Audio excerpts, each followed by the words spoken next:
Hey guys, Steve here with Steve's Guns, and today we got this beautiful HK P2000 in this NATO green. Okay, so it comes black, the green, and a tan. I bought this guy used. In the photos it looked like it was a tan one, but it was the NATO green, and honestly I'm happy with it. I do like it a lot. It looks very nice. Fantastic gun. Okay, this guy here weighs 22 ounces. It's okay, not too heavy, not too light. Overall length, you're at 6.8 inches. Okay, so she is a decent size. Barrel's a 3.7 inch, so you're right under that 4 inch, which kind of gives it that subcompact feel, which I actually like more than an actual compact gun. I think this one fits better in my hand, especially if you're a bigger guy. Let me zoom out. It just feels better for bigger hands, to be honest with you. I just think I have a much tighter grip on this than I would something like a 365 or a Glock 43X or even a Hellcat. Okay, so for me, my size, I'm 6'2", 250 pounds. I think this one just feels better in my hands. But again, if you're a smaller guy, smaller girl, those other brands might make more sense. Okay, this guy here is used, well, was used for law enforcement. I'm sure they still use them. Border Patrol was using them, I think, up to about a year ago, and then they switched to Glocks. They were using the 40 cal version of this. Now they're using Glock 9mm. It's been out since 2001, late 2001, so give or take 2001, 2002. This was the predecessor after the USP Compact, which we have here. Okay, basically it's made off the same as the USP, just a little bit different. Okay, as you can see, the frame is almost the same. Lengthwise, they're identical. Okay, some internals are different, some internals are not different, but I'm gonna say overall it's almost the same exact gun. Okay, USP is older. These guys were, I think, in 96 or 95 the compacts came out, but the original USPs were 93, so big difference. Okay, you're looking at almost a 10-year gap. In those 10 years, this guy, you have the rail but doesn't have a cut. This guy actually has a cut. Okay, you got that Olight mounted to it, so you can see right there. You just slap it on and you're good to go. The other thing that the P2000 has that this guy doesn't have is this rear back strap. Yeah, we put the grips on it, but you can see the cut. You can remove this and put a bigger, smaller, medium, whatever fits your hand. Okay, so it was this guy, and then now it was, and then it became this guy, and then after that you got the P30, and then you have a VP9, which is the current model. Okay, they do have a smaller version of this, which is the SK. As you can see here, it says P2000 SK. Okay, so not that big of a difference. This is a 3.7 inch barrel, this is a 3.3 inch barrel. This guy is 6.8 inches from head to toe. This guy is 6.4 inches from head to toe. Weight wise, what did I say? 22 ounces. You're at 21.4 ounces. So it's not a big difference. But for me, just this part feels kind of small. Like I can't get used to it. But this guy here for me is absolutely perfect. If I was going to carry, I would go with the regular P2000 instead of the smaller SK version. Okay. This guy here has been pimped out a little bit. So let me tell you that.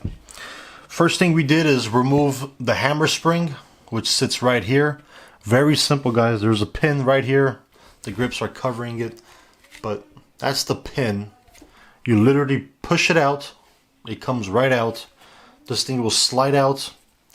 Okay, we changed this 12-pound spring. We put a lighter 10-pound spring. Okay, and that is your hammer spring, which will give you a much easier pull on that first to second stage. Okay, Another weird thing I wish I didn't put on the grip so I could show you guys. There was an RFID chip inside of here. I did some research. I found like 3-4 things. One guy said that it's a shot counter. So if you have an RFID reader, it counts how many shots you fired. I don't know if that's true or not. I don't know how that will work.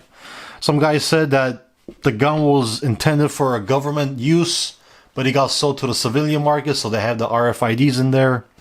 And then I read somewhere else that they're saying it's just a barcode that just identifies the gun with the serial number. So I don't know which one is true, but I'm probably going to buy an RFID scanner on Amazon and we can check that out. Okay. So we changed that spring. 12 to 10 pounds in it now. Another thing we did, as you can see that mag release. Actually, let me show you on the actual gun. So the P2000 has the same one as the big one, and you can see how tiny this thing is. Okay, it's very difficult to use ambidextrous. Like if you're, the thumb's okay, but you really gotta shift your hand out of the way, and if you try to do it with your index finger, it just becomes even harder. Okay, so what we did is we bought a USP mag release.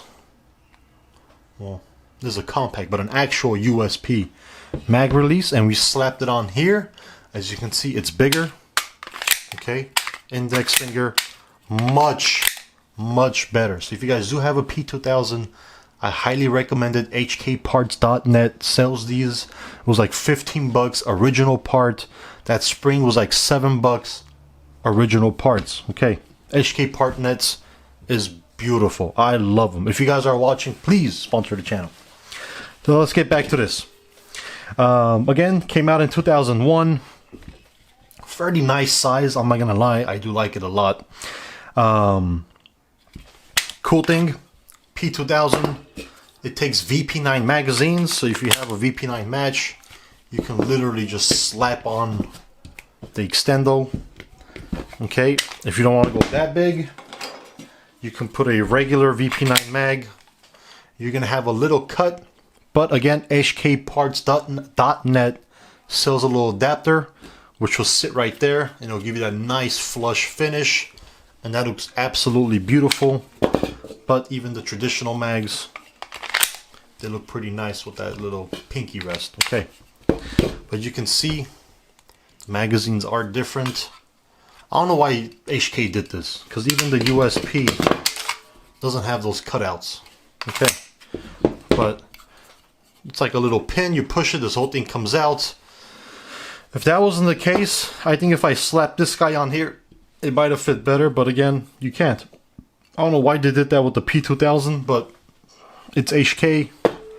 Their engineers are different, and we like them for being different. Okay. Very nice feel, guys. Again, it sits very nicely in the hand.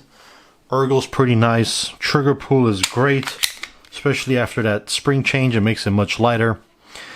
We do have some more upgrades coming to it, so I'll make an updated video. We ordered a Gary's Gun flat trigger with a light match grade return spring. Okay, right there. So it's gonna make it even better. But let's check out that.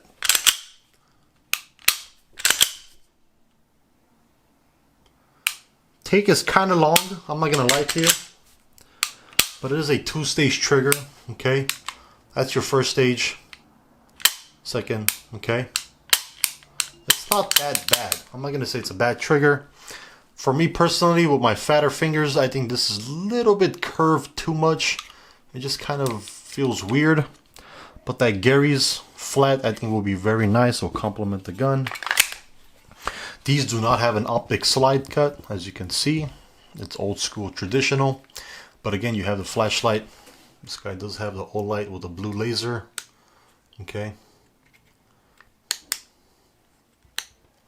The light was on sale on Amazon for $103. I know some people don't like them, but honestly, for $100, you cannot go wrong. I just don't think it makes sense spending $300-400 on a light. I'm sure you get some for less, but don't have the laser. I kind of do want the laser, but it works for me. It's bright. It works. I haven't had any issues with it. I had an older one for like 5 years and nothing. It always worked. Okay. Let's go ahead and take it apart. Let me show you guys how that works. First thing, drop the mag. Slide it back. Okay. You gotta match this with that little metal right there. And then you push this out.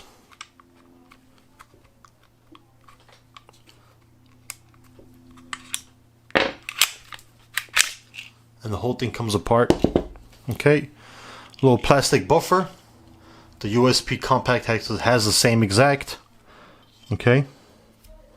Little buffer. It's meant to help with recoil. As you can see, pretty simple design. Just like every other gun. Okay. Same way you took it out. Match the rails. Match the rails. Slide it on. Okay. Put it back in that same place. You can see how everything lines up. Take your pin. Drop it. Okay. That's your... push that in. It'll drop the hammer. So if you're loaded and you don't want to shoot, press it and it'll decock the gun. Okay. And then you go back to your first and second stage trigger. Magazine back in. Okay. Shooting impressions. Very nice shooter. It is an HK, so it is accurate. Grouping is pretty nice, pretty tight. Especially with those upgrades that we've done, you're gonna get better on the grouping. But overall, it's a fantastic gun. If you guys are looking something to carry, yeah, there's newer models with optic cuts and this and that, larger magazines, lighter guns. This thing is from 2001, 2002. Not this one, but this is when they came out. The design hasn't really changed. So it is like a 24-year-old gun, 23-year-old gun. So it is pretty old. We're in 2024. And I'm just going to say, if you guys do see one and you are considering carrying it as an everyday carry, I'm going to say yes. Okay. It's an HK. They're fantastic. They're reliable. They're accurate. And they're built like tanks. You can drive over it. You can throw it in sand, in water. Jesus, you can even shoot at it. It will most likely shoot back at you. That's how tough these guns are. And that's why a lot of militaries, a lot of police forces, they use them and they use them for years. Okay, it's not 1 or 2 or 5 years. I mean, they go for 10, 15 years before they swap out to another gun. That's how durable and reliable these guys are. Again, I bought this guy used. My man never shot it before. Shout outs to him. He just texted me. We're going to go buy another gun from him on Saturday.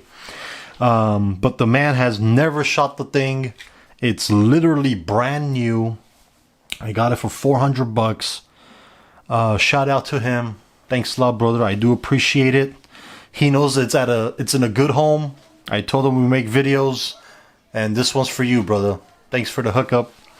We'll take care of her. We already pimped her out. I just sent him a picture and he was thrilled. Okay, so if you guys do see one new or used, Turner's has them for $5.99 right now. The tan version, brand new. Used, I mean, if you could get it for 400, jump on it. Don't even think about it. But I think anywhere from 400 to 600 for this guy right now. It's a very great price. Some places still have them brand new for $7.99, $8.99. Is it worth that much? Yes. But if I'm hitting those categories, I might go with a VP9 just because I have the optic cut. But if I'm going to stay between that 5 to 6 mark, I would highly, highly recommend this. You would not be disappointed. Okay, very, very good shooting gun. Any questions or comments, please put them in the comment section. The name is Steve with Steve's Guns. Like and subscribe to the channel so we can get more badass stuff like this and show y'all everything. And thanks for watching.